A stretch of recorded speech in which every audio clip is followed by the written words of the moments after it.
Alright, YouTube intro. Hi, let's get here. We are going to be watching a Brewstew video. Recurring nightmares. I cannot read.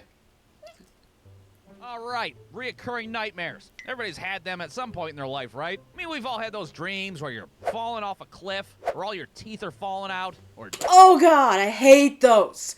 Have you ever had one of those? Where your I haven't had teeth falling out. The worst one I've ever had, when I was running a team run to Salem, I had a dream of the truck flipping over while I was sleeping in the bunk.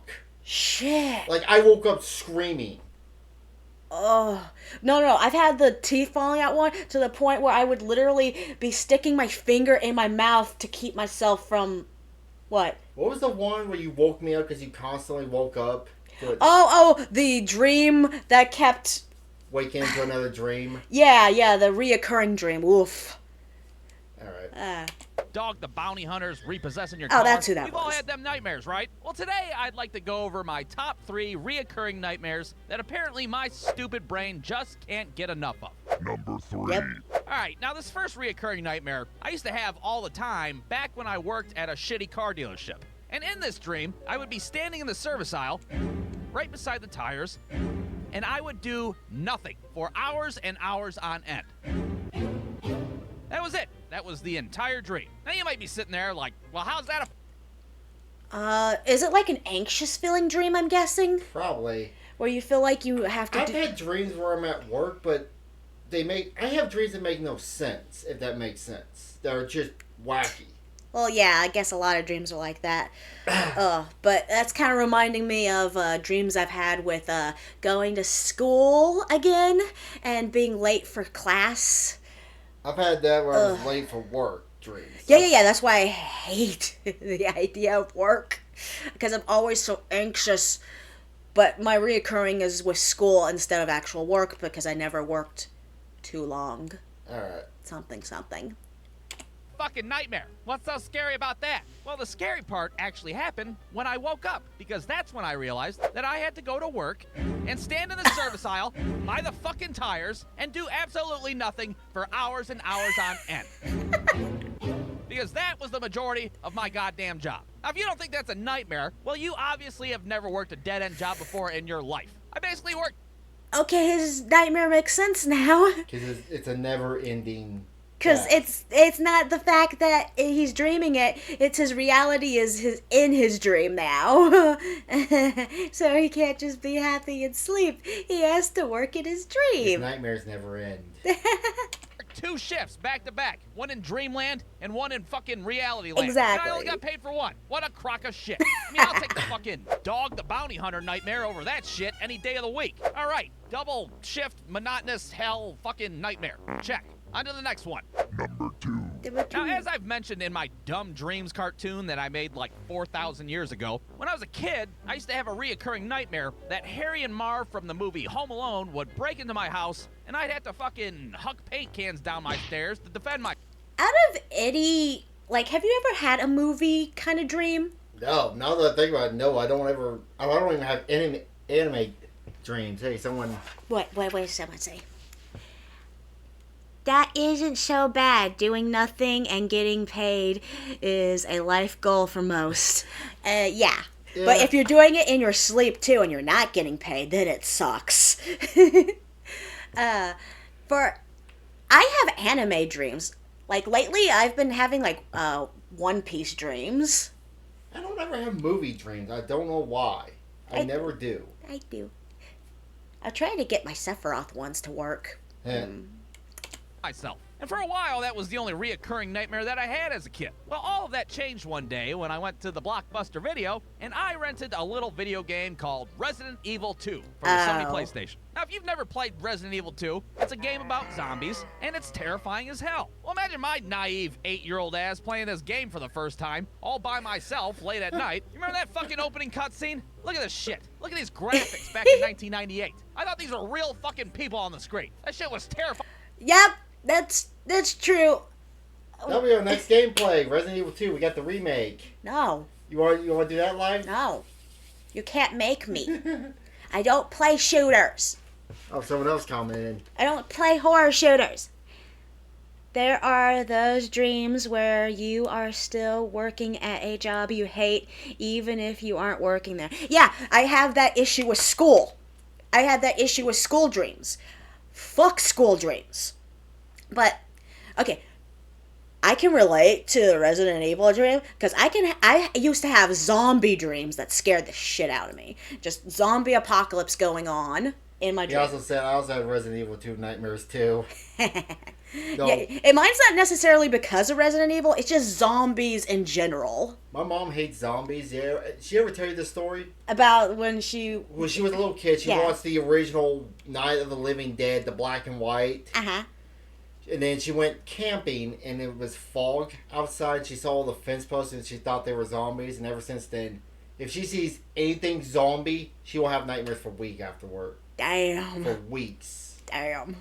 Fine as hell. Well, after playing roughly 45 seconds of this game and dying in the street, didn't even make it to fucking Kendo's gun shop, I promptly turned the PlayStation off, and I was A-okay with never playing that frightening-ass shit ever again. Well, naturally, it didn't take long for my stupid-ass brain to internalize that shit, and next thing you know, I'm having zombie nightmares left and right. Now, these dreams always started off pretty much the same. I'd be sitting on the couch, minding my own business, when suddenly somebody starts pounding on my front door. So I'd go to answer it, and it'd always be somebody random as hell. It'd be like my fucking dad's friend Carl. And he'd be like, hey, fucking guess what? Fucking zombies out in the street, all willy-nilly. Come on, we gotta get the hell out of here. And then we'd run out in the streets, and we'd have nothing to defend ourselves but like a fucking broken Nerf gun and a goddamn wiffle ball bat. Now, it's important to note that in these nightmares, I can never run at full speed. For whatever reason, it always... Oh... Yeah, that's true. When you're dreaming, you can't... You know what the worst kind of dream I've ever had is ones where I'm physically, like, getting stabbed or something. Like, I had this weird dream a long time ago where I was getting a syringe stabbed in me by some creepy-ass nurse, and I swear I could have actually felt it. I had one dream where when I was studying criminal justice, that I was a death row inmate and I was getting executed. And when the needle went in my arm, that's when I woke up. Did you feel it? I woke up sweating. I woke up like panic sweat. Damn. I will never forget that as long as I live. Yeah. You have those dreams, they'll stick with you forever.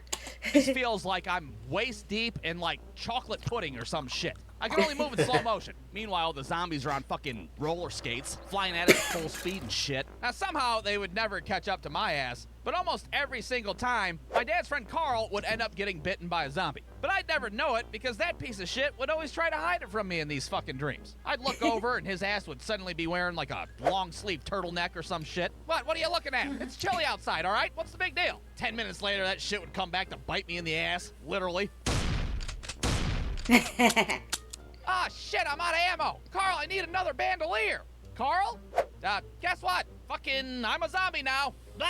Oh, piss. And then I'd wake up right around that point in the middle of the night, and I'd have so much goddamn resentment for my dad's friend Carl. He'd, like, come over to... Oh, yeah, sometimes when I have dreams where you're being a dick in them, I will be mad at you when I wake up.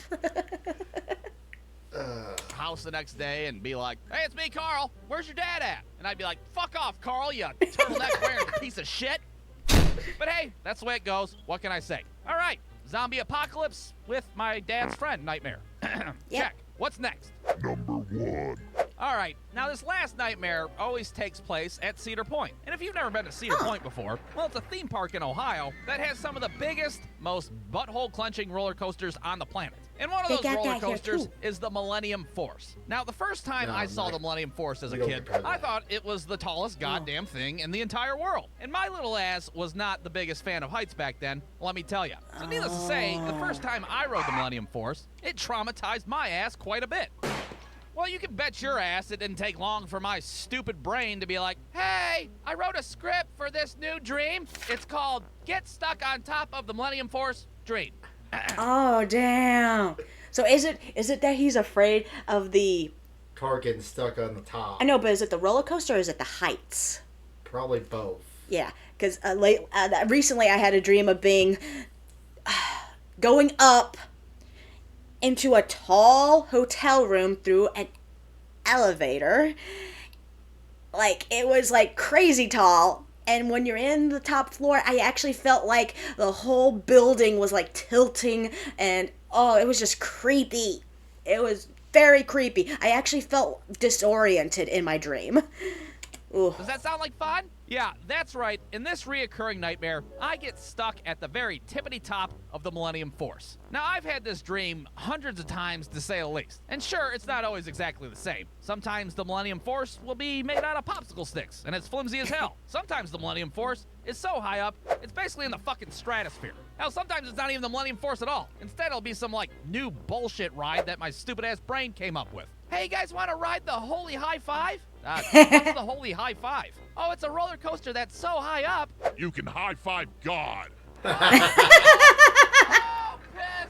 But no matter what rendition of this stupid nightmare plays out in my head, it always ends the same way. And that, of course, is with me falling off the fucking roller coaster, and with me Yeah, the falling.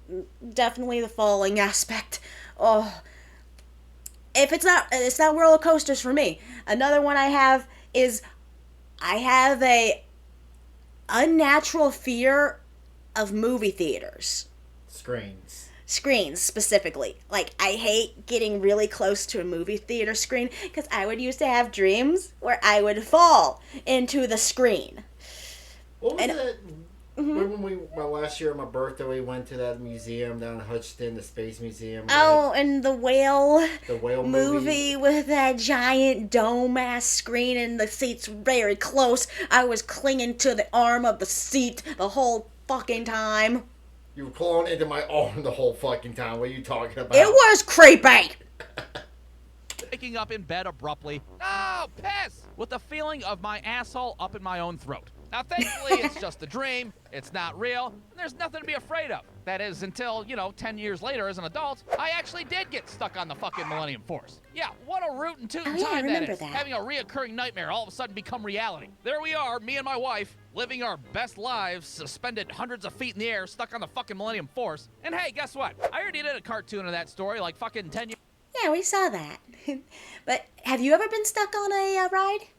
I think there was one time. I can't remember. I know I did. Or those stuck on those shitty carnival rides. You get the fairs. Those are the ones I get stuck on. I never had that issue. Knock on wood.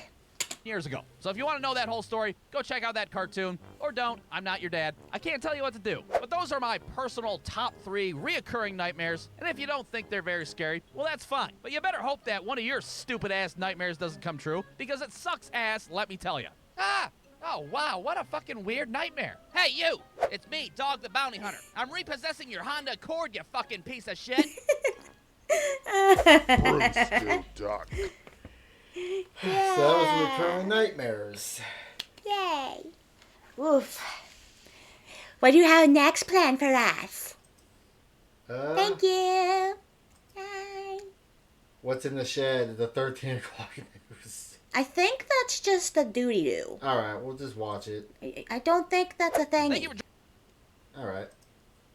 2 minutes. I think that's just talking about, like, merch Well, and it's stuff. 2 minutes. We can watch it. joining us at 13 o'clock news. I'm Tom O'Donnell. This just in, we have reports of some kind of weird hostage situation going on. We have Dan Peterson on the scene. Dan, what do you have for us? Yeah, Tom, reports indicate that notorious shitty YouTube cartoonist Brewstewfilms has completely lost it and locked a bunch of small children inside of his backyard shed. That sounds awful, Dan. What kind of sick piece of shit would do such a thing? Yeah, I don't know, Tom, but I hope the police fucking ice his ass out in the middle of the street. Oh, hang on a second.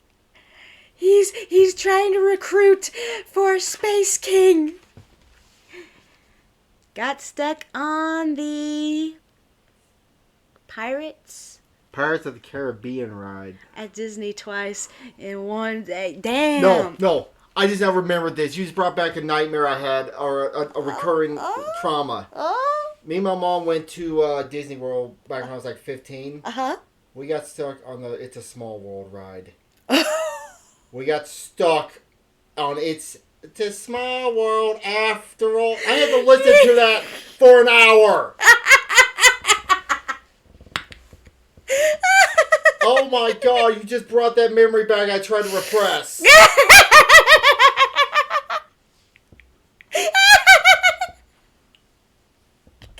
He's hitting emojis right now. I cannot hear that song anymore. Oh my god.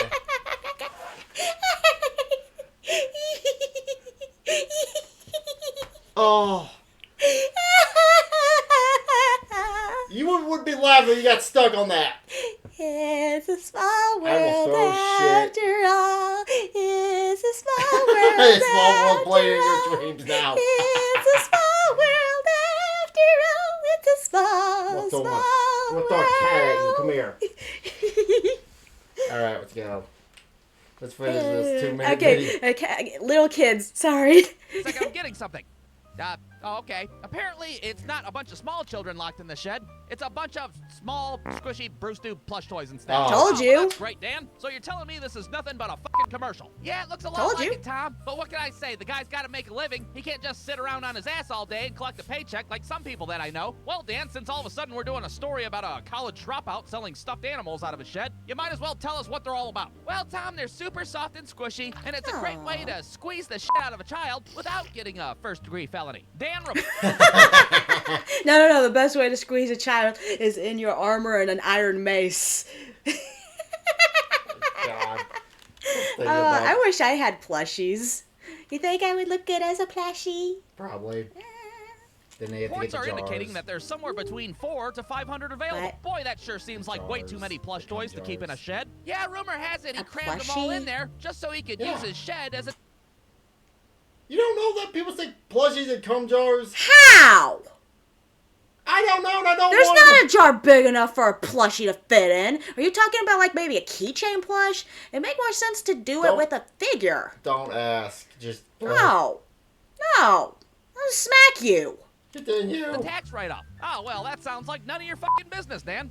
It sure isn't, Tom. Anyways, for a little extra, you can have Brewstew sign a personalized autograph on the tag to go along with your squishy. An that's autograph, but he's not famous, and his autograph's not worth anything. Shut the fuck up, I'm trying to do the news. Oh, well, that's okay, Dan. You're telling me I can get an autographed Brewstew plushie for my mom, even though she hates his videos and thinks they're bullshit? That's right, Tom. When you go to check out, all you have to do is type in how you'd like your plushie personalized, and if he's not too drunk, he'll even spell it correctly. That's stupendous, Dan. I can't wait to get my hands on that little chicken nugget-looking Brewstew plushie thingy. Yeah, well, you Chicken better nugget. act quick, Tom, because it's only a matter... It looks more like a Cutwaddle marshmallow. Are you wanting this video here then? Yeah. I guess if you like Bruce, you'll go buy his plush.